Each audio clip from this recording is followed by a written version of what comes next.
Et là, qu'est-ce que j'entends ? Eh ben, je te donne en mille. Binge audio. Depuis MeToo, c'est devenu un lieu commun. La parole et la parole des femmes en particulier se seraient libérées et ce serait une avancée grandiose de la société. La libération de la parole, c'est un fait à aborder avec délicatesse. D'un côté, je crois qu'il y a quelque chose de vrai, on l'a un peu toutes constaté. C'est un phénomène qui se répète. Ça se passe souvent tard dans la nuit, en vacances dans le sud, ou c'est en fumant une clope à la fenêtre, avec cette femme qu'on vient de rencontrer à une soirée, ou alors avec une vieille amie du collège. C'est des récits qu'on se partage, c'est des conversations qui commencent par « tu sais, moi aussi ». Mais après, il se passe quoi ? C'est tout ? On devrait se satisfaire d'avoir le droit de faire un petit tweet vénère, un bouquin si on a de la chance, avant de retourner chez le psy et de rentrer bien sagement dans le rang. Moi, je crois que louer le phénomène de libération de la parole est bien pratique. Bien pratique pour ne rien remettre en question. C'est un refus d'obstacle du vieux monde.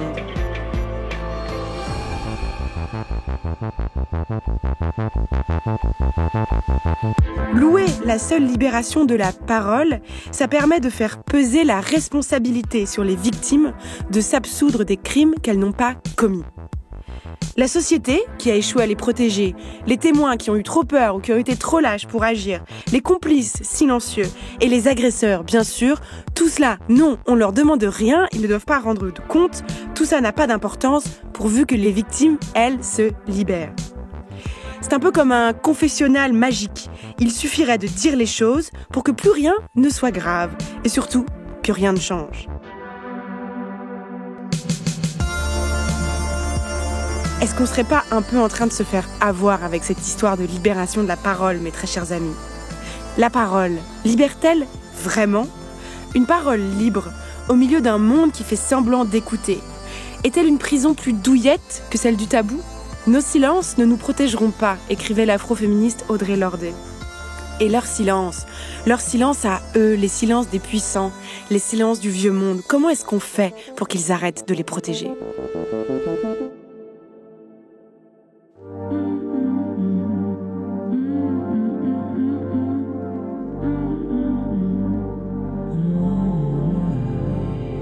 Non mais laissez-moi parler, c'est vraiment insupportable. On peut plus rien dire. Vraiment, c'est n'importe quoi. On peut plus rien dire. Et la prochaine fois, ça sera quoi ? On peut plus rien dire. Qu'est-ce que c'est que ça ? On peut plus rien dire. On peut plus rien dire. On peut plus rien dire. On va le dire quand même. Merci d'être avec nous dans cette nouvelle édition d'On peut plus rien dire. Nous sommes en train de nous demander si la parole libère vraiment. Et j'ai la joie de recevoir Marine Turki. Marine Turki, vous êtes journaliste au pôle enquête de Mediapart, autrice de Faute de preuves, une enquête passionnante sur la justice post-MeToo. Cécile Delarue, vous êtes journaliste et autrice, chargée de la communication au sein du collectif MeToo Média et vous faites partie des courageuses qui ont dénoncé PPDA. Et Fiona Texer, vous êtes collaboratrice d'Élus, instigatrice du mouvement MeToo politique et autrice de l'excellent podcast produit chez nous, Y a pas mort d'homme. Bonjour à tous, bienvenue mes très chers amis dans cette nouvelle édition d'On peut plus rien dire. Cette semaine, nous nous demandons si la parole libère vraiment. Qui veut y aller ? Ouais, je veux bien commencer. Déjà, moi, le terme de libération de la parole m'énerve prodigieusement. J'essaie de ne pas l'écrire et j'essaie en tout cas de l'expliquer. On dit que depuis MeToo, la parole d'un seul coup se serait libérée. En réalité, moi, ce que je constate dans la plupart des affaires qu'on traite à Mediapart, c'est que dans la plupart des cas, les femmes avaient déjà dénoncé les violences auprès de proches, auprès de collègues, etc. Et elles n'ont pas toujours été entendues, les alertes n'ont pas toujours été suivies des faits. Donc, le problème, c'est plutôt que l'écoute doit se libérer et depuis MeToo, on assiste à un début de libération de l'écoute. Donc ça, voilà, c'est un lieu commun qu'il faut déjà, je pense, un petit peu détricoter et expliquer. Plus que la libération de la parole, c'est la libération de l'écoute et de la société qui est importante et on en reparlera peut-être tout à l'heure, mais le rôle des témoins dans ces affaires est extrêmement important et c'est là où il faut éveiller la société et que chacun et chacune se questionne sur ce qu'il voit, ce à quoi il assiste. Est-ce qu'on a bien su recevoir telle et telle parole ? parole, en faire ce qu'il fallait, etc. Cécile Delarue, la libération de l'écoute, c'est quelque chose qui vous évoque... ça vous évoque quelque chose ? Non, mais je suis d'accord avec Marine Turki. Moi, l'expression libérer la parole me hérisse. Et en même temps, c'est un lieu commun qui aussi dit les choses. C'est vrai que on parle plus, en tout cas, on entend plus. Moi, j'ai l'impression que quand même, le fait que certaines personnes aient parlé permet aussi à d'autres de discuter. Je sens que, par exemple, je sais que dans notre histoire, donc moi, je représente... j'arrive pas à chiffrer le nombre de femmes, mais on est des dizaines de femmes à avoir témoigné contre Patrick Poivre d'Arvor. Énormément, je crois qu'on en est à 26 ou 27 à avoir parlé aux enquêteurs. On en est à 7 plaintes pour viol. Donc ces femmes, en parlant, ont aussi déclenché la parole dans leur famille et dans leur entourage. Et moi, c'est ce qui m'est arrivé, par exemple. Le fait de parler, ça a aussi permis à ma mère de me raconter ce qui lui était arrivé quand elle a eu sa première expérience professionnelle. C'est une expérience qui a été catastrophique. Elle a aussi souffert de harcèlement sexuel. Et derrière, ça a changé toute sa carrière et toute sa vie. Mais ça, elle ne m'avait jamais dit avant. Et c'est parce que j'ai parlé qu'elle a parlé. Et je me rends compte que parce que moi j'ai parlé, d'autres personnes me parlent et me racontent un peu comme ce que vous disiez dans votre intro, le truc, le petit café, le truc le soir tard, où tout d'un coup on dit mais tu sais en fait, moi aussi, oui. Donc en effet, en tout cas les discussions changent et des choses qui étaient tues ressortent. On ose plus parler. Après, est-ce que ça change à l'intérieur de soi? Est-ce que ça répare cette libération de la parole? J'en suis pas du tout sûre. C'est justement la question passionnante qu'on va essayer de se poser. Mais Fiona Texer, est-ce que vous aussi, c'est quelque chose que vous avez constaté en politique, tout d'un coup, ces histoires qui affluent, ces témoignages? Il y a eu ce moment où en fait c'est passé au-dessus de la ligne de flottaison en fait. Avant, on avait le sentiment que ces histoires-là, elles existaient, on se les racontait entre collaboratrices. Moi, j'ai travaillé longtemps au Sénat et évidemment, il y avait toujours des mises en garde, la collègue qui va dire prends pas l'ascenseur avec lui, fais attention, tu le retrouves pas en séance de nuit parce qu'en fait, il est très compliqué, prends pas un taxi toute seule avec lui. Donc ces histoires-là, en fait, on les connaissait. C'est le moment où elles sont devenues public qui a changé les choses et en même temps changer les choses, c'est-à-dire qu'on se sent mieux parce que les autres en parlent et on se dit je suis pas folle et c'est pas dans ma tête. Pour autant, ça veut pas dire qu'il y a eu des prises de conscience de l'institution. Alors certes, il y a eu des cellules d'écoute qui ont commencé à être mises en place, notamment au niveau des partis politiques et au niveau des institutions. Je pense à l'Assemblée nationale ou au Sénat. Il y a pas d'équivalent encore pour les cabinets ministériels, par exemple, ou pour d'autres types de structures. Je sais pas, par exemple, il y en a pas dans toutes les mairies et tout ça. Et pour autant, ça ne veut pas dire qu'il y a un traitement à la hauteur de la gravité du problème. Les cellules d'écoute, elles se sont mises en place sous la pression d'enquêtes de presse, la plupart du temps. Elles ne sont pas pour autant fonctionnelles. Et il y a encore un déni profond. Je pense par exemple au président du Sénat qui dit il y a 6 mois qu'il ne se soumet volontairement pas à l'article 40 du Code de procédure pénale qui lui impose de dénoncer au procureur des faits pouvant être des délits ou des crimes dont il aurait connaissance. C'est-à-dire que quand il y a un collaborateur ou une collaboratrice qui va lui dire « moi je suis victime de harcèlement », que ce soit d'ailleurs moral ou sexuel, la logique voudrait qu'il informe le procureur. Il ne le fait pas, il fait le choix de ne pas le faire et ça peut s'arrêter là. Donc il manque cette libération de l'écoute, effectivement. La réponse de la société, elle semble avoir été, pour l'instant, en tout cas, pas du tout à la hauteur. Enfin, en tout cas, c'est ce qu'on se dit quand on lit votre livre, Marine Turki, où on se rend compte à quel point c'est complexe, voire presque impossible de se faire entendre par la justice quand on a été victime. Il y a un chiffre qui est terrible, 73% des plaintes pour violences sexuelles sont classées sans suite. Ce niveau de classement, on le retrouve pour d'autres types de délits ou de crimes, mais il y a une différence, c'est que pour les violences sexuelles, dans la plupart des cas, 80-90% des cas, l'auteur, il est identifié. On n'est pas à la recherche de l'auteur, on sait qui est le mis en cause. Le problème, c'est de trouver les éléments, les preuves qui vont permettre d'entrer en voie de condamnation. Donc ce chiffre, il est accablant. Et ça participe d'une défiance des gens à l'égard de la justice, aussi parce que la justice renvoie l'image quand même d'une institution très froide qui n'entendrait pas ces paroles. Ce que moi j'ai constaté dans toutes les enquêtes judiciaires que j'ai pu éplucher, c'est que le gros travail d'enquête, d'audition de l'entourage est davantage fait, en tout cas au stade de l'enquête préliminaire. L'enquête préliminaire, c'est la première étape d'une enquête au niveau du parquet, avant même d'atterrir entre les mains d'un juge. À cette étape-là, c'est surtout l'entourage des personnes plaignantes qui est auditionné. On va beaucoup fouiller finalement l'avis, les déclarations, l'entourage de la plaignante. On l'a vu encore récemment dans l'affaire du 36 quai des Orfèvres, cette touriste canadienne qui a accusé des policiers de la BRI de viol. Toute sa vie était passée au crible. On a vu son ex-mari qu'elle n'a pas revu depuis 8-9 ans être auditionné par la police et livrer des éléments qui n'ont rien à voir avec l'affaire. Donc cette enquête d'environnement, et on la retrouve surtout du côté des plaignantes à ce stade.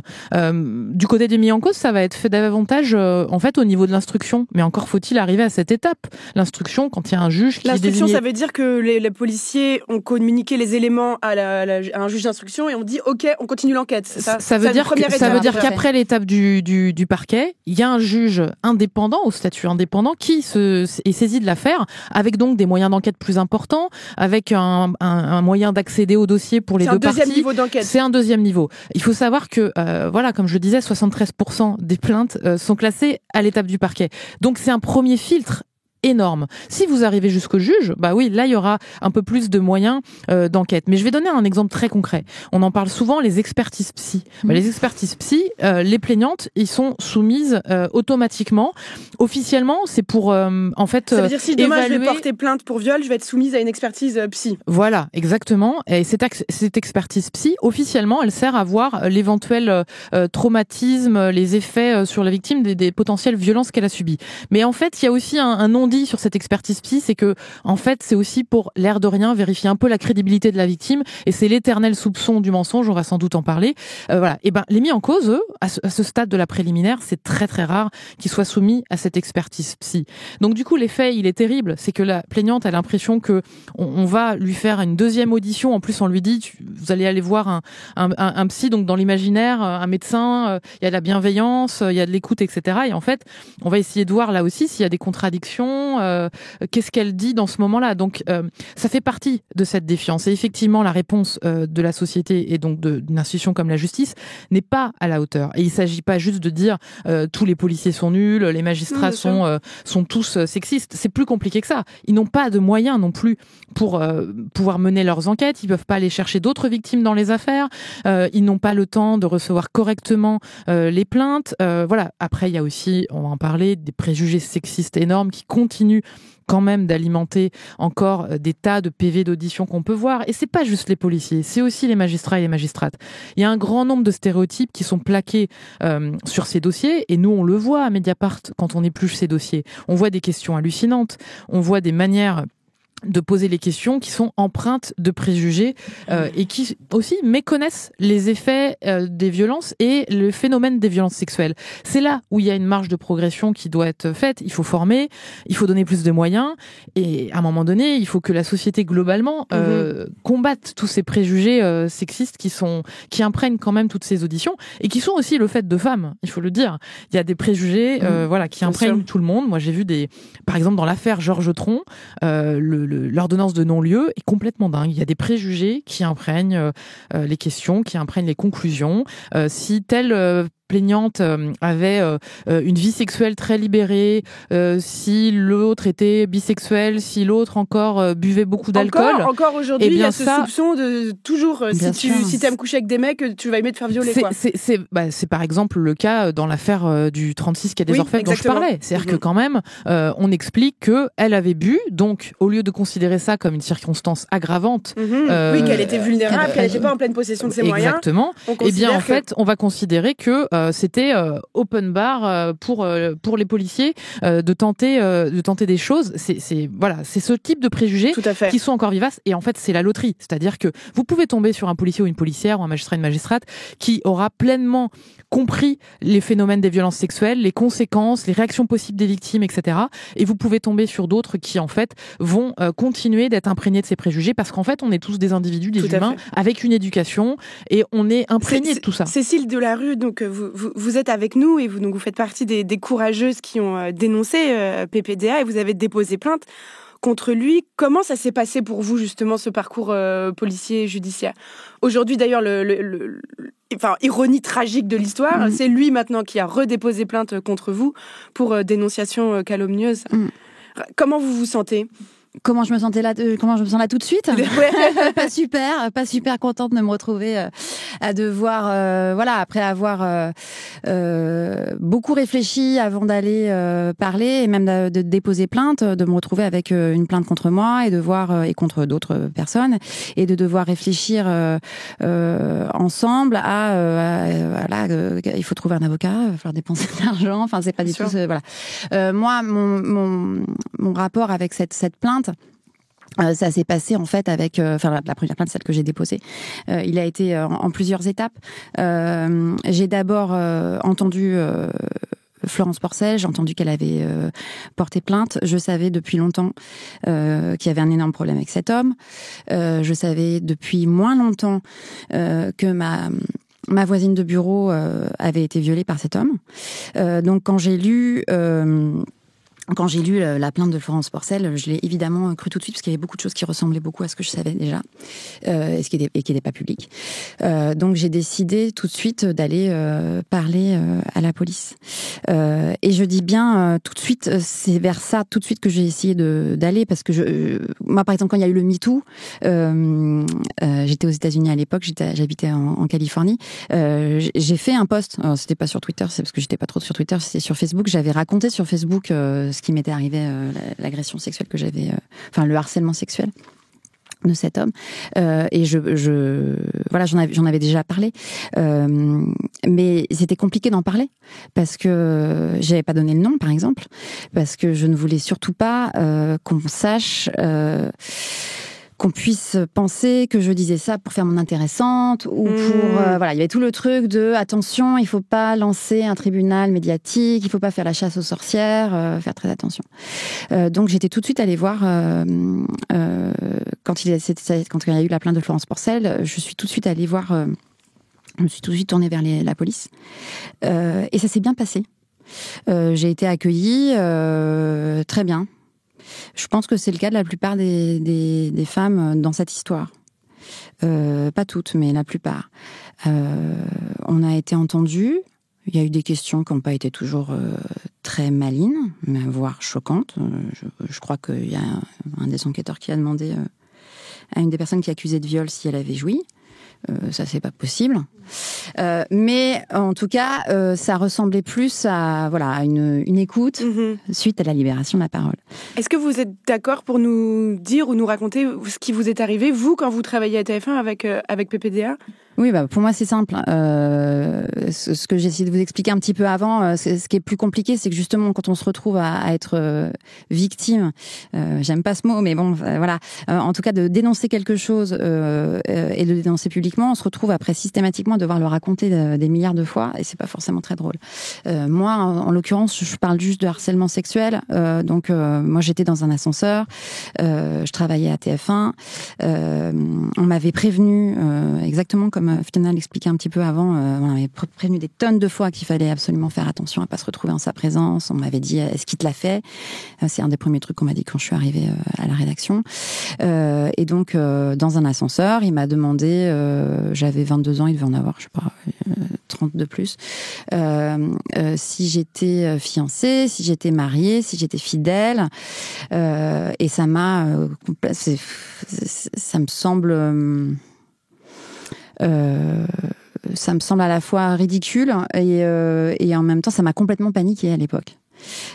Et après derrière, c'était donc mon supérieur hiérarchique et je me suis retrouvée à le fuir partout parce que j'avais très peur de me retrouver en sa présence et d'être humiliée en fait, parce qu'en fait clairement je me suis sentie humiliée parce que j'étais pas toute seule avec lui dans cet ascenseur, j'étais devant mes autres supérieurs hiérarchiques qui ont rigolé. Ah, qui sont restés goguenards en mode ah oui ça y est, elle y passe quoi. Ils ont ri, c'était limite on se donne du coup de coude. Ah bah ça y est, c'est elle, est-ce qu'elle va y passer? Et la question c'était est-ce qu'elle va coucher ou pas? Et si tu couchais ou pas, après derrière, t'étais dans la liste des salopes qui, tout ce que tu pouvais après obtenir était forcément lié, obtenir dans ta carrière. Taché de ce saut. Donc du coup, pour pas être taché de ça, tu te retrouvais à fuir absolument cet homme.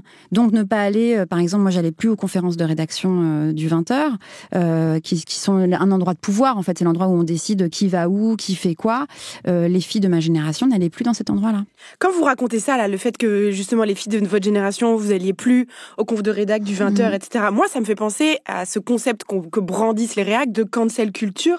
Et j'ai envie de dire, mais c'est nous qui avons été cancel. Justement, de pas pouvoir se rendre dans ces lieux de pouvoir, avoir peur, devoir se cacher. C'est nos carrières à nous qui ont été entachées. Fiona Texer. C'est la formule de Gérald Darmanin lorsqu'il essaie de balayer les accusations qui sont portées contre lui. Il dit « Oui, j'ai eu une vie de jeune homme ». Et ce qui est fascinant, c'est ce qui met derrière la vie de jeune homme, c'est des femmes qui changent de parcours, qui changent de vie, qui parfois plongent dans une dépression, qui vont quitter le travail pour lequel elles étaient peut-être destinées, qui vont ne pas briguer des mandats électifs. Et pendant ce temps-là, nous, je dis nous parce que moi aussi j'étais victime de harcèlement sexuel et d'agression sexuelle dans le monde politique, on a des vies de jeunes femmes, en fait. Dans l'autre sens, c'est des vies de jeunes femmes. Ça va être des stratégies d'évitement, des moyens détournés de ne pas rencontrer telle ou telle personne, ce qui veut dire parfois se fermer des portes. Je pense par exemple à une très proche amie qui avait voulu postuler dans l'équipe de campagne d'un candidat à la présidentielle en 2011, Nicolas Hulot, et on lui avait dit « Mais non, tu pourras pas, tu l'excites trop ». Ça veut dire quoi derrière ? Ça veut dire qu'on se ferme des portes de parcours. Ça veut dire que d'une part, en face, il savait très bien quel était le problème, et ça voulait dire aussi « Ah bah non, on va prendre des gars, comme ça, ce sera plus simple ». Alors en un sens, ça protège, mais dans l'autre, ça veut dire que on ne peut pas prétendre aux mêmes chances. Et quelles conséquences ça a sur la vie démocratique ? Ça veut dire que 5, 10, 15 ans, 20 ans après, lorsque... on cherche des femmes pour les mettre sur les listes électorales, puisque c'est quand même le seul effet de la parité, c'est de se dire que les faiseurs de listes doivent maintenant composer en trouvant 50% de meufs à mettre sur la liste pour les élections. Ah ben on est là, bah oui, mais elles veulent pas y aller, on sait pas, on leur a demandé, mais elles disent non, elles hésitent, on a du mal à trouver. Mais est-ce qu'on s'est posé la question de faire en sorte que les conditions pour exercer la profession politique, pour exercer les mandats, sont satisfaisantes pour le faire sans danger pour les femmes ? Fiona Texer, donc vous avez lancé en septembre à peu près le mouvement MeToo politique. Pourquoi l'avoir choisi de le lancer au moment d'une campagne présidentielle ? Qu'est-ce que ça changeait dans le rapport de force ? C'est quelque chose que moi j'avais observé depuis plusieurs années. J'avais fait une première tentative en 2019, juste avant les élections municipales. En fait, lorsque on souhaite dénoncer les agissements de quelqu'un, le plus souvent, les agresseurs sont dans une situation de pouvoir par rapport à leurs victimes. Ça, c'est un peu un classique. Et c'est encore plus renforcé par le mandat. Je pense par exemple au mandat parlementaire qui offre une immunité parlementaire, ce qui fait que c'est encore plus dur d'aller en justice lorsqu'on est face à un parlementaire. Et il y a un moment qui se produit tous les 5 ans pour les parlementaires, tous les 6 ans pour les maires, etc., où il y a une forme de faiblesse. C'est le moment des investitures. Et voilà, parce que là ils sont en attente, et parce que là, en fait, d'une certaine façon, les hommes politiques ils craignent beaucoup plus entre guillemets le tribunal populaire ou de l'opinion que le tribunal qui les condamne quand même très peu. On a parlé de Georges Tron, mais ça reste quand même un cas très particulier, presque l'exception qui confirme la règle. Et donc ce qu'ils redoutent, c'est de ne pas être réélu. Et donc l'intérêt de lancer MeToo politique en année présidentielle et en année législative, c'est de pouvoir mettre le projecteur sur les élus les plus problématiques, ceux qui ont été, ceux qui ont fait l'objet de dénonciations pour des violences sexuelles, et de le faire au moment où leur parti va les réinvestir ou non, où les électeurs vont les réélire ou non, et ça permet aussi aux gens de voter en connaissance de cause. Ce que je trouve intéressant, c'est qu'en fait, il faut réfléchir presque comme une stratège politique quand on veut porter son discours ou sa justice. C'est un peu les réflexions qu'on s'était dit au moment où vous aviez fait cette vidéo bluffante avec Adèle Haenel, Marine Turki, qu'elle était extrêmement puissante aussi, sa parole avait un impact parce qu'elle était aussi extrêmement puissante. Voilà, c'est une actrice, elle est magnifique, elle est plus connue que son agresseur. Et donc là, les conditions sont réunies pour qu'elle soit entendue. Je me demande comment faire, qu'est-ce qu'on peut donner même comme argument aux femmes pour les aider à transmettre cette puissance. Est-ce qu'il faut être beaucoup, par exemple, pour porter plainte ? Comment faire pour que notre parole soit plus puissante ? Comme celle d'Adèle Haenel ou comme celle du MeToo politique ? Moi, je pense qu'il faut retourner les choses. Je pense que la société doit apprendre qu'il n'y a pas de bonnes et de mauvaises victimes et doit apprendre à recueillir toutes les paroles. Évidemment, on est d'accord. Le postulat de départ, c'est celui-là. Et on n'y est pas parce que Adèle Haenel, il y a plusieurs choses. D'abord, évidemment, vous l'avez dit, elle était puissante, elle avait un certain statut, elle était vraiment au climax de sa carrière, notoriété, etc. Et elle le dit sur Mediapart. Elle dit, c'est parce que j'ai ce statut que je peux parler, donc je le fais aussi pour les autres. Mais il y a autre chose. Elle dénonce des violences sexuelles qui ont eu lieu quand elle avait 12 ans. Et donc, quelque part, il y a moins le soupçon du mensonge sur un enfant, une enfant. Et ça, c'est aussi terrible. Et troisième chose, elle est lesbienne, donc quelque part, il y avait moins cet autre stéréotype qui est de dire, quelque part, elle a pu l'allumer, etc. Bon, bah non, elle est lesbienne, etc. Donc, on est sur 3 éléments qui jouent en sa faveur. Mais c'est terrible. On ne devrait pas avoir ça pour pouvoir être entendu. Et je remarque qu'en France, les affaires qui ont eu le plus gros retentissement, où les femmes ont été crues d'emblée, c'est des affaires où les personnes dénonçaient des violences quand elles étaient mineures. Donc des affaires de pédocriminalité. Mais il faut qu'on apprenne à entendre des récits qui ne sont pas des longues lignes droites. Des récits où les victimes ne sont pas ce qu'on voudrait qu'elles soient.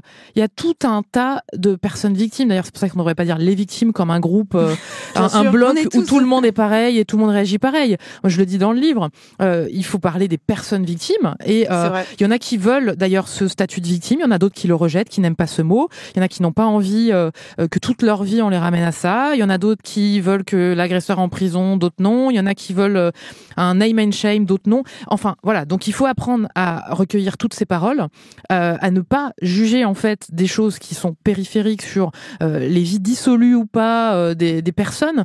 Il faut chasser ces préjugés. Donc je pense que plutôt que de se demander comment on doit faire pour être entendu, etc., quand on est une personne victime, il faut plutôt éduquer la société sur les violences sexuelles, sur les stéréotypes de genre, sur les discriminations en tout genre, pour pouvoir ouvrir la porte à tous ces récits. Moi, j'ai bossé sur des tas d'enquêtes où, je pense notamment à l'affaire Besson, les stéréotypes qui ont été plaqués sur la plaignante. Elle a été lynchée. Enfin, c'est horrible. C'est un exemple parmi beaucoup d'autres, mais elle a fait face à de nombreuses fake news relayées par la presse. On a raconté ça sur Mediapart.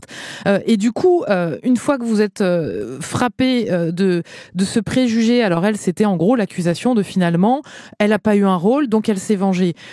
Faut quand même apprendre à entendre les paroles, parce que pour les personnes victimes, on leur dit tout le temps qu'elles ont soit parlé trop tard, soit qu'elles se sont tues trop longtemps. C'est jamais le moment.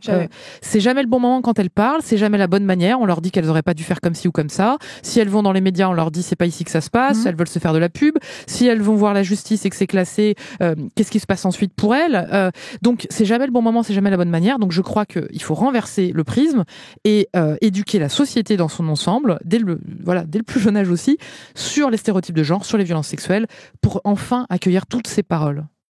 Cécile Delarue, tout à l'heure, vous disiez que le mot victime, il ne vous plaisait pas ? Bah oui, moi il me plaît pas parce que déjà il y a toujours cette idée de je veux pas surtout que ce soit une ligne de mon CV quoi. Parce qu'en plus voilà, j'ai fait ma carrière professionnelle après derrière alors après je sais pas ce qu'elle aurait été si ça ne serait pas arrivé et je pense surtout en fait qu'il y a des femmes dans notre groupe qui sont pour le coup victimes qui n'ont pas non plus du tout envie d'avoir ce mot-là. Les Américaines disent survivor. Je suis pas non plus super à l'aise avec ça. Et en même temps, voilà, je crois qu'un mot est un mot. Enfin, je me suis fait voler ma voiture l'année dernière. J'étais victime voilà. C'est pas non plus. C'est vrai que c'est compliqué parce qu'on a peur après d'avoir l'étiquette à jamais. Sur la tête et on n'a pas envie de ça.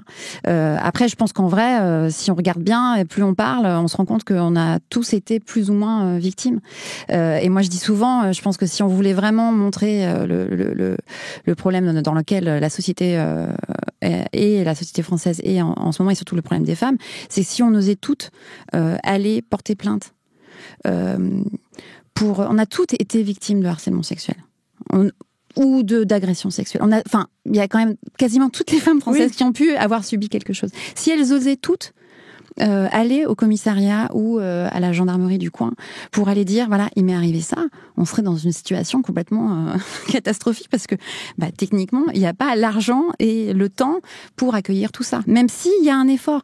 Moi, j'ai porté plainte récemment pour d'autres raisons privées et pour violence aussi, j'ai pu voir, pour le coup, qu'il y avait vraiment un changement dans la façon dont on accueille cette parole.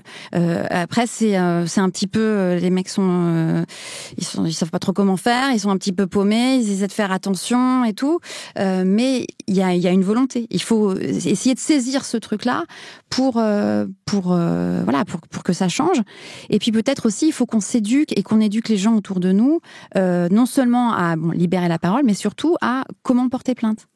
Mais c'est exactement, je suis entièrement d'accord avec vous, pardon, je prends parti dans le débat, mais parce que je suis d'accord qu'il faut attendre que la société bouge, il faut éduquer, il faut faire bouger les lignes, etc. Mais si on est victime aujourd'hui, dans ce monde sexiste, dans ce monde imparfait, j'ai une amie, moi, par exemple, je suis désolée, je vais vous parler vrai, et j'ai une amie racisée qui va toujours chez le médecin en tailleur, parce que sinon le médecin lui dit toujours, arrête de manger épicé, tu n'as rien. Et donc elle fait le constat que quand elle va chez le médecin en tailleur, on la prend plus au sérieux pour ses symptômes. Donc, est-ce qu'il faut aller chez les flics en tailleur? Est-ce que c'est un conseil qu'il faut donner? Est-ce que si on a une amie qui se fait agresser, il faut lui offrir un putain de tailleur? Alors moi je dirais qu'en fait il faut pas aller chez les flics parce qu'il y a une façon de porter plainte qui est beaucoup plus douce entre guillemets pour les victimes, qui est la lettre plainte, qui est dire qu'une fois que évidemment il faut un avocat et tout ça, mais il faut les mots pour savoir écrire. Il faut les mots pour savoir écrire, mais quand ça c'est réuni, s'adresser directement au procureur de la République par le biais d'une lettre, et donc où on met son témoignage d'abord à l'écrit, c'est un procédé qui est peu connu, mais qui est beaucoup moins douloureux que d'aller faire la queue devant le commissariat, de devoir dire au guichet pourquoi on est là, et d'être reçu. Enfin, il y a des commissariats, ça c'est dramatique, le peu de moyens de la police, mais des commissariats qui sont quand même assez glauques, quoi. Oui. Alors que le biais de la lettre plainte, où on s'adresse au procureur et ensuite le procureur confie l'enquête à la brigade de police, et donc on est convoqué à une heure spéciale, enfin dans un bureau fermé, etc. C'est beaucoup moins violent pour les victimes, et ça peu de gens le savent. Et en fait, on parlait tout à l'heure de quelle stratégie il faudrait. Alors oui, dans l'absolu, on ne devrait pas avoir besoin de stratégie pour que ça se passe bien. Bien sûr. Mais dans les faits, quand c'est possible, et pour ça, il faut un certain nombre de privilèges pour que ce soit possible. Mais quand c'est possible, ça vaut la peine de réfléchir à des stratégies. Moi, je suis persuadée que les hommes, quand ils agressent, ils ont une stratégie, en fait. Enfin, on le voit, par exemple, quand ce sont des cas répétés. Si on prend les affaires Hulot ou PPDA, on voit bien qu'il y a des modes opératoires qui sont récurrents. Et même quand on prend les affaires au global, on voit bien que il y a des modus operandi, en fait. Il y a des choses qu'on retrouve toujours. Essayer d'isoler la victime, essayer de la réduire au silence, essayer de la faire passer pour une folle, y aller par étapes. Enfin bref, on voit bien qu'il y a des stratégies. Et donc, je vois pas pourquoi les victimes, les survivantes, enfin du moins celles qui sont dans la situation de vouloir porter plainte derrière, il faut pas s'interdire de réfléchir à comment faire par les moyens les moins douloureux pour la justice, en étant bien entouré, parce qu'il faut être sacrément solide pour y arriver. C'est horrible à dire, mais aussi il faut quand même un peu d'argent, parce que sinon c'est très dur. Et donc réfléchir à tout ça. C'est une façon de rendre le processus judiciaire moins douloureux. Faut rappeler que plus de 80% des personnes qui portent plainte le regrettent, et ça c'est un chiffre qui est terrible. Et donc il faut s'armer, il faut s'outiller pour faire en sorte que ça ne soit pas le cas. Une des solutions entre guillemets, c'est aussi le groupe, le nombre. J'imagine que Cécile Delarue, vous d'être ensemble, tout ensemble, ça donne de la force. Alors, une des solutions, il faut que je fasse attention à ce que je vais dire, parce que comme la personne qu'on accuse nous accuse de nous lier en bande et d'avoir préparé tout avant parce qu'on serait une espèce de bande de menteuses mythomanes arrivistes qui ferait ça pour pouvoir je ne sais quoi d'ailleurs, pouvoir lui nuire. Oui, le groupe aide beaucoup. On a eu la chance incroyable de se rencontrer toutes, d'abord parce que certaines d'entre nous ont parlé, ensuite parce que on s'est parlé entre nous. Enfin voilà, on se retrouve, ou alors parce que on a porté plainte. Enfin bref, on se retrouve en groupe et ça nous aide beaucoup. En effet, ça aide pour pouvoir discuter, de trouver un autre entre-soi qui est celui de l'amitié, du soutien moral, parce que c'est compliqué justement quand on commence à décider de sortir du bois. Face à l'entourage, les compagnons, et vous avez créé le collectif, n'ont pas forcément envie de suivre, la famille, c'est bon là, tu vas peut-être arrêter avec ça. Enfin, c'est gênant, et ça aide beaucoup. Voilà, en effet, nous on a cette chance terrible d'avoir été toutes victimes d'un prédateur sexuel en série, qui fait qu'on se retrouve tout ensemble. Marine Turki. Non, ce que je voulais ajouter, c'est que il y a aussi beaucoup de personnes victimes qui vivent ça dans un huis clos familial, par exemple, viol conjugal, et qui se retrouvent justement extrêmement seuls, avec une justice qui va lui renvoyer le fait que c'est parole contre parole, la fameuse expression qu'on entend souvent, alors qu'en réalité, dans ces affaires, c'est plutôt parole au pluriel, celle de plusieurs victimes, contre parole, celle du mis en cause. Et ce qu'on voit, c'est qu'en fait, la justice, elle fait rarement ce travail d'aller chercher d'autres personnes victimes. On le fait dans les affaires de tueurs en série. On va remonter un petit peu la vie du mis en cause, on va essayer de trouver d'autres victimes.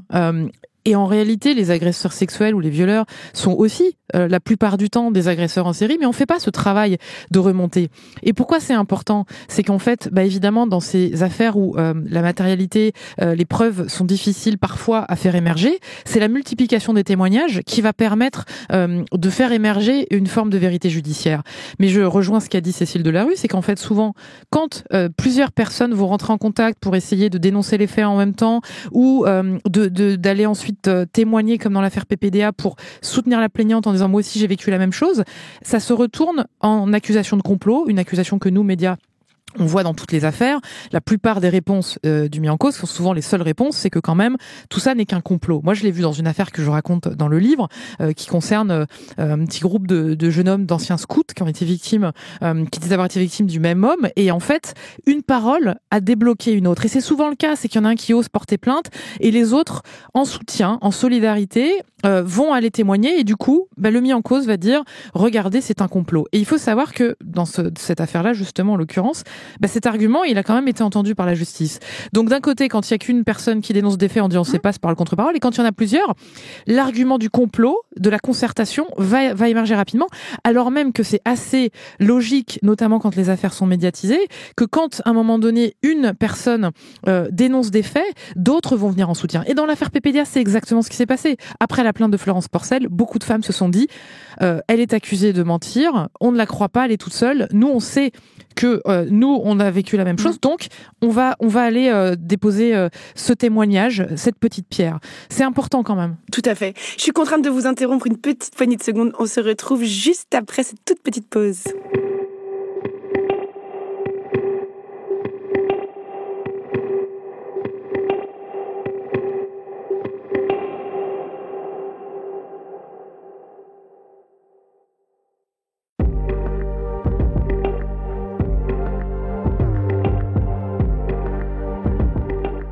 Merci d'être avec nous. C'est toujours On peut plus rien dire. Nous sommes en train de nous demander si la parole libère vraiment, avec les passionnantes Marine Turki, Fiona Texer et Cécile Delarue.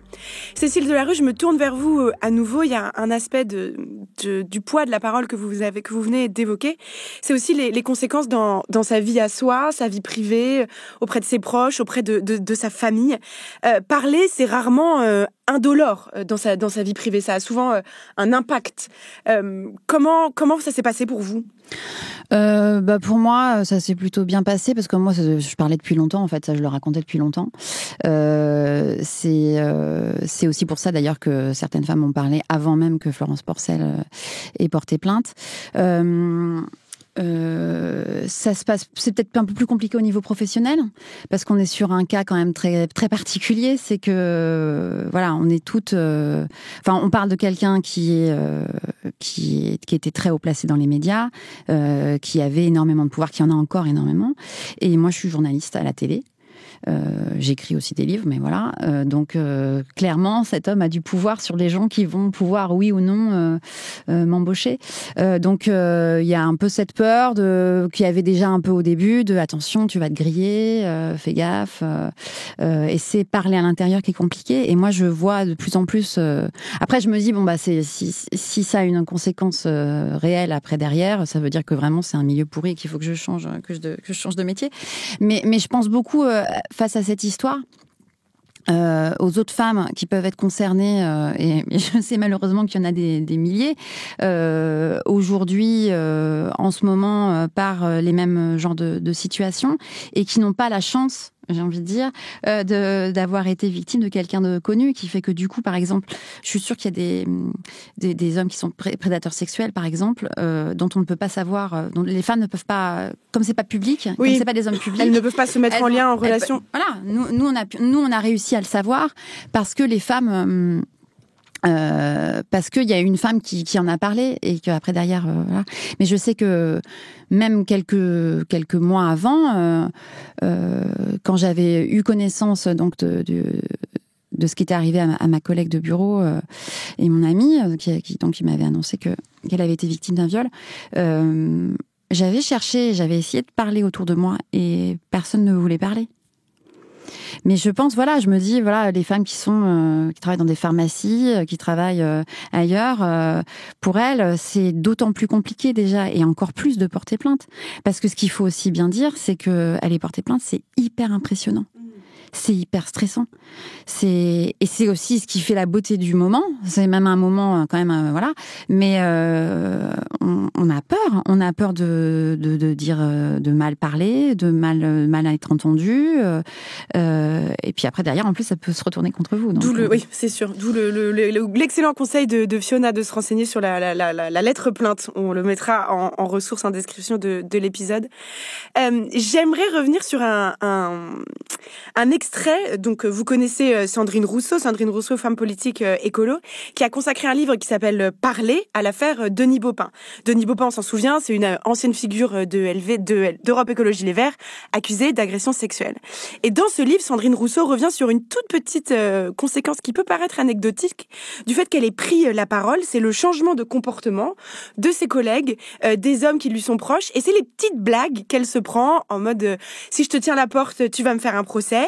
Et c'est aussi le fait que il y ait plus aucune légèreté ou plus aucun même flirt dans ses rapports avec les hommes au quotidien, comme si elle était punie quelque part. Fiona Texer, je me tourne vers vous. Est-ce que c'est quelque chose aussi que vous avez constaté dans le mouvement MeToo politique? Est-ce que ça fait partie des stratégies un peu de mise au banc de celles qui osent parler?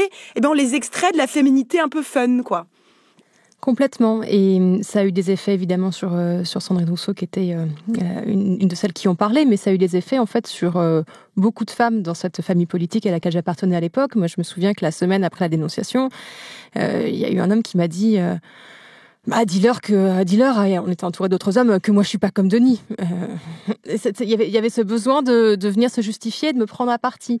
J'ai eu des collègues à qui on a dit mais si je te touche le bras, est-ce que tu vas porter plainte, etc. Et c'est d'ailleurs ces réflexions-là qui ont fait qu'à l'Assemblée nationale, des femmes comme Mathilde Viau, qui était collaboratrice parlementaire chez les Écolos à l'époque, ont monté le collectif Chères collaboratrices, qui avait pour objectif de dénoncer à la fois le sexisme ordinaire, mais également le harcèlement, les agressions sexuelles qui pouvaient avoir lieu à l'Assemblée. C'est des rappels à l'ordre sans cesse. C'est l'idée de se dire qu'on n'est jamais chez soi, on n'est jamais tranquille, on ne fait que traverser un milieu d'hommes. La politique, c'est un milieu extrêmement masculin, conçu par et pour les hommes, dont les femmes ont été absolument exclues jusqu'en 1944, et où il y avait quand même une non-mixité très forte. Enfin, 95% des élus sont des hommes jusqu'aux années 2000.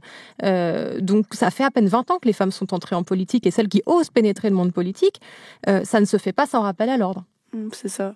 Les conséquences, elles sont quand même sur le long terme, en fait, pour les personnes qui ont parlé. C'est-à-dire qu'à partir du moment où vous avez parlé, ça va être un enchaînement de conséquences familiales, professionnelles. Il y a ce chiffre qui est terrible, qui est le chiffre de la VFT, Association contre les violences faites aux femmes au travail. 95% des personnes qui ont dénoncé des violences sexuelles au travail perdent leur emploi ou bougent de poste. C'est-à-dire que dans la plupart des cas, au final, c'est quand même les personnes victimes qui finissent par changer de poste ou de travail, précisément pour les petits exemples que vous venez de donner, qui sont loin d'être anodins. C'est qu'à un moment donné, c'est intenable pour elles. Et c'est ça qu'il faut inverser, en fait, aujourd'hui. Et même quand on est Adèle Haenel, il y a des conséquences, en fait.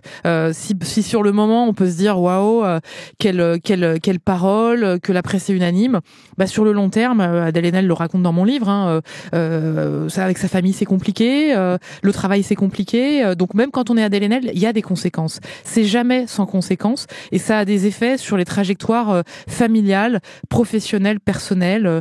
Moi, dans les affaires que je suis, il y a beaucoup de personnes victimes qui ont fini par divorcer. Il y a des personnes victimes qui ont fini par perdre leur travail. Elles n'ont pas forcément eu la carrière qu'elles auraient pu avoir. Il faut aussi raconter ça. Et ça veut pas dire qu'il faut pas parler, mais ça veut dire que peut-être, justement, dans la réception de la parole et les conditions qu'on permet ensuite pour que elle reste en poste et qu'elle continue d'avoir une évolution de carrière sans constamment être amenée à ça aussi, c'est important. Cécile Delarue ? Oui, je pense qu'il y a vraiment ça. Moi, je sais qu'il y a un truc là, je suis en train de chercher du travail, j'envoie des mails à des gens.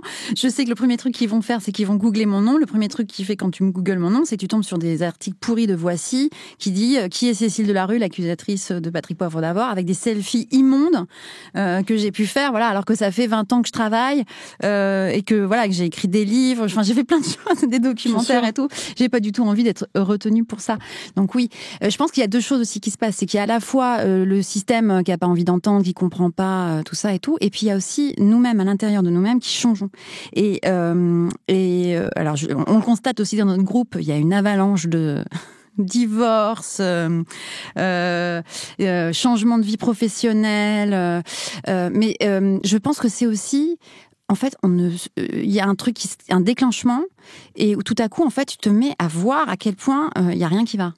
Et ça rend les choses quand même compliquées parce que tu te dis mince, il faut que je continue à évoluer dans ce monde avec quand même beaucoup de choses qui vont pas dans mon sens.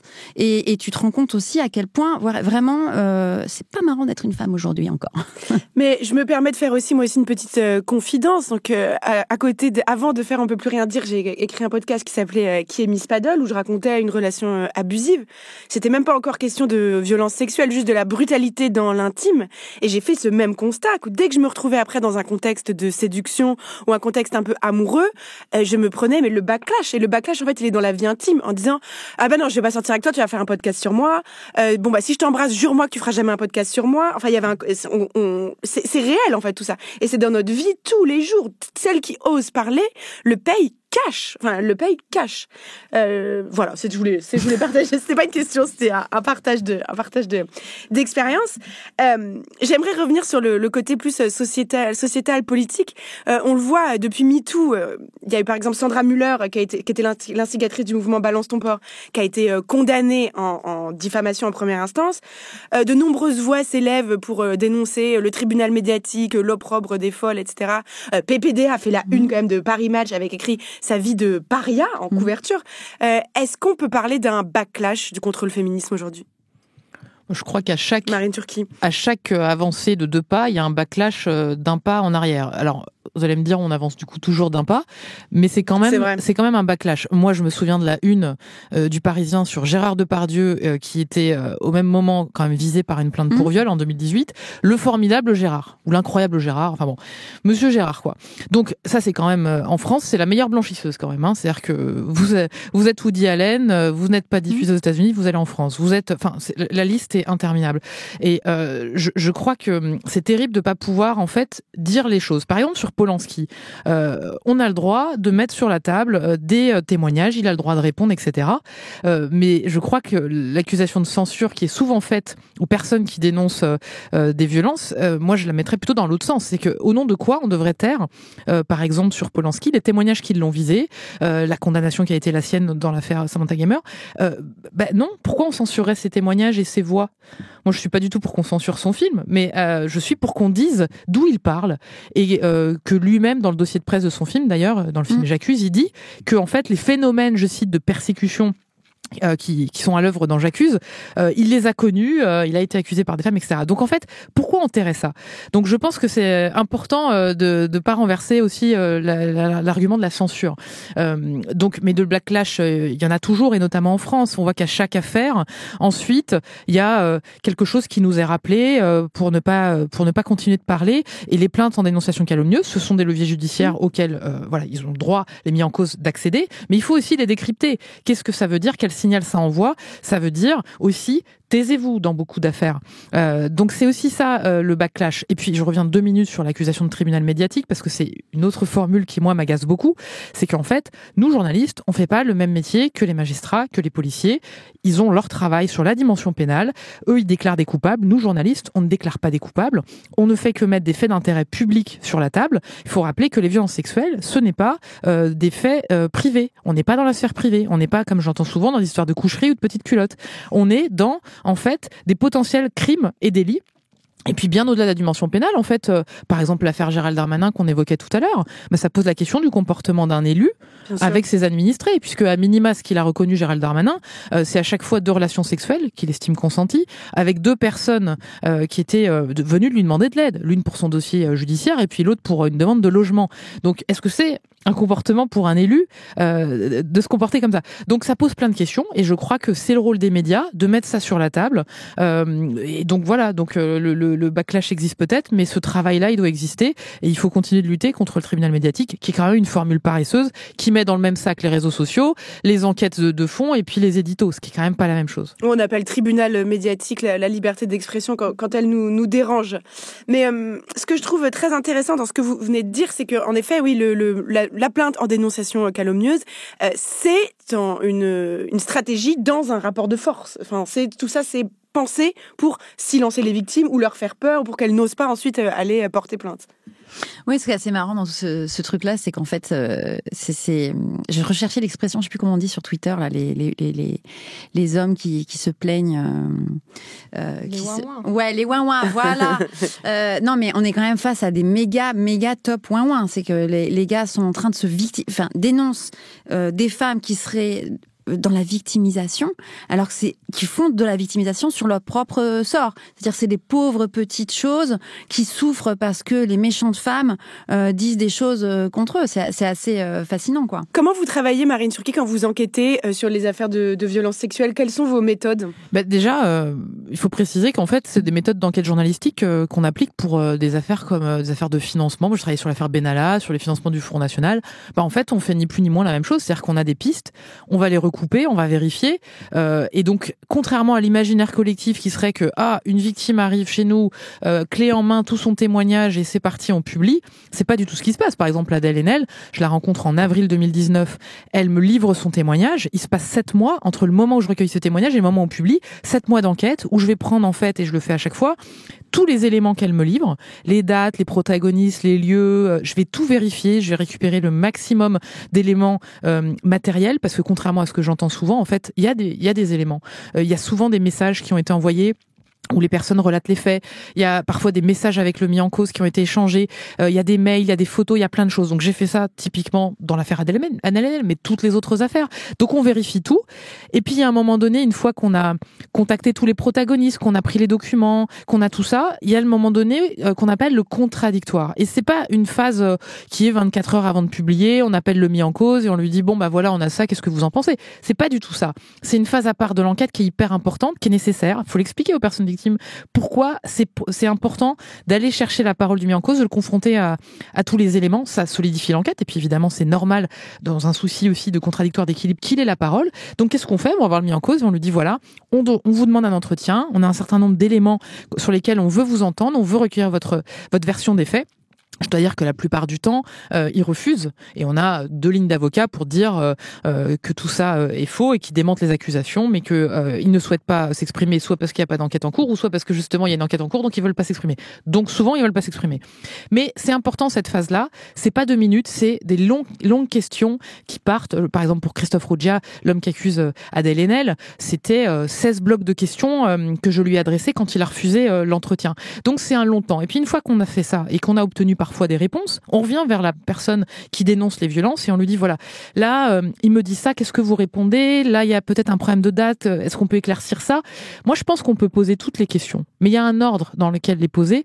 Il y a une façon de faire, peut-être à la différence des affaires de financement et de corruption, la différence c'est que là on est sur de l'humain, on n'est pas sur un dossier, on n'est pas sur un leak avec des chiffres, on gère de l'humain et donc je pense qu'il y a un travail comme ça de mise en confiance à faire qui me semble normal, de pas traiter n'importe comment les personnes qui quand même vous livrent un récit extrêmement dur, extrêmement intime. Parfois vous êtes la première personne à qui elles en parlent aussi. Ça arrive.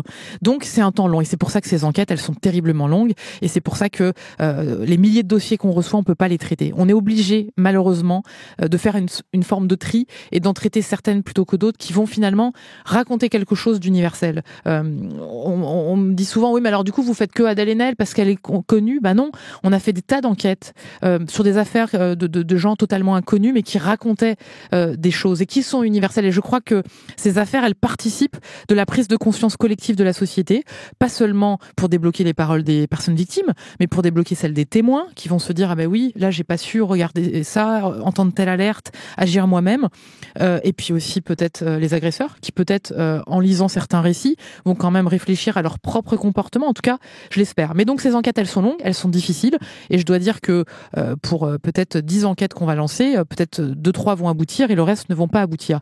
Et c'est ça que j'explique toujours. Que vous soyez Madame Michu entre guillemets ou Adèle Haenel, moi j'explique toujours la même chose. On va essayer de le faire. Mais je garantis pas qu'il y ait une publication au bout. Il faut qu'on ait suffisamment d'éléments, que ce soit suffisamment vérifié, etc. Aussi pour pas vous fragiliser si on publie, que vous soyez pas seul au front. Donc c'est un long travail, ça prend du temps, ça demande du tact, mais je crois qu'on peut poser toutes les questions. Il y a juste une manière de le faire, il y a juste un ordre dans lequel le faire. On approche de la fin de notre conversation, mais j'aimerais vous demander, on a beaucoup parlé de que faire si on est victime, que faire aussi quand on a des soupçons, ou quand on est témoin justement, ou quand on a juste un doute de choses qui peuvent se passer, soit au travail, ou je sais pas, chez nos voisins. Enfin, qu'est-ce qu'on fait avec ces doutes? Est-ce qu'on va aller voir les personnes? Qu'est-ce qu'il faut faire selon vous? Marine Turki, vous parliez des témoins. Ouais, moi j'essaie d'appuyer sur le fait qu'on peut pas tout demander aux personnes victimes. Exactement. Tout ne peut pas reposer dans ces affaires-là sur les personnes victimes.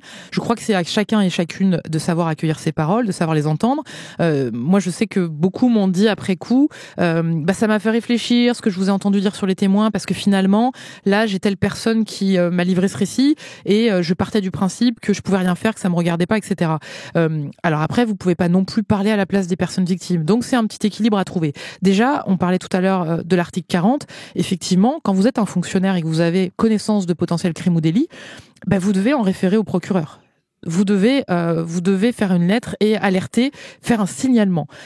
Ensuite, au niveau des entreprises, je crois qu'il faut encourager à ce que les entreprises se dotent là-dessus de véritables processus d'accueil de ces paroles, de signalement. Nous, on l'a fait à Mediapart, on a raconté que on s'était davantage armé au fil des années sur ce sujet. C'est très important parce que souvent, qu'est-ce qui se passe? Une collègue va vous dire... il y a un tel à la fête là qui m'a mis une main aux fesses, etc. Tout le monde va en rigoler, ou tout le monde va dire oui, mais de toute façon toi aussi t'étais bourré, etc. C'est des réactions qu'on voit encore partout. Donc il faut savoir mieux accueillir ces paroles-là, avoir les bons relais ensuite, et que ce ne soit plus minimisé. Parce qu'en fait le problème c'est la banalisation. C'est la banalisation, et c'est là où c'est très bien, et on en parle, et voilà, dans ce podcast, c'est apprendre à nommer les choses. Vous faites un petit micro-trottoir demain là dans la rue, vous demandez aux gens ce que c'est qu'une agression sexuelle, ce que c'est qu'un viol, ce que c'est que le harcèlement sexuel, les gens ne vont pas du tout comprendre. Encore maintenant, ils ne savent pas ce que c'est qu'une agression sexuelle. Donc, il faut quand même, on n'y est pas, quoi. Il faut quand même pouvoir nommer les choses, parce que les gens, moi je le vois dans nos enquêtes, ils peuvent pas dénoncer ce qu'ils connaissent pas. Quand je leur demande s'ils ont vu des agressions sexuelles, dans leur imaginaire, c'est un viol. Ils disent bah non. Donc, il y a un vrai travail quand même de pédagogie à faire là-dessus. En Scandinavie, on sensibilise dès le plus jeune âge, dès l'école primaire, les enfants à ces sujets, avec les mots qu'il faut, et graduellement, on voit qu'il y a moins d'agressions sexuelles. Fiona Texer, MeToo politique, vous pensez que ça a fait avancer la cause? En tout cas, on en a parlé, alors qu'on n'en parlait pas pendant des années. C'était des sujets qui restaient donc sous les radars. Et là, on en a parlé. C'est devenu à la fois un sujet d'attention des médias, et puis c'est devenu un sujet qui a été discuté dans les directions des partis. C'est un sujet qui a dû faire son chemin, je pense, également dans certaines institutions, puisqu'on a interpellé le président de l'Assemblée nationale, par exemple. Et puis, c'est un sujet qui est tout à fait d'actualité, puisque les législatives, c'est le mois prochain. Et ce qu'on est en train de faire en ce moment avec l'Observatoire des violences sexuelles et sexistes en politique que nous avons créé avec les initiatrices du mouvement MeToo politique, c'est d'alerter sur les candidats. Donc on a créé un compte Twitter et un compte Instagram qui informe sur les députés qui se représentent ou les candidats qui se présentent pour la première fois, et qui met en lumière ceux qui ont un passif fait d'accusations de violences sexuelles. C'est déjà la fin. Un grand merci d'avoir été avec nous. Merci d'avoir été avec nous dans cette conversation difficile. Nous allons y arriver. Un jour, je vous promets, nous parlerons d'autre chose. Merci à nos invités, Marine Turki, merci à Fiona Texer, merci à Cécile Delarue, merci à notre chargée de production, Charlotte Bex, merci à notre réalisateur, Thomas Chalvidal. On peut plus rien dire, c'est le podcast de débat de Binge Audio, tous les vendredis sur toutes les applis. Nous, on se retrouve vendredi prochain pour un nouveau débat. À très vite.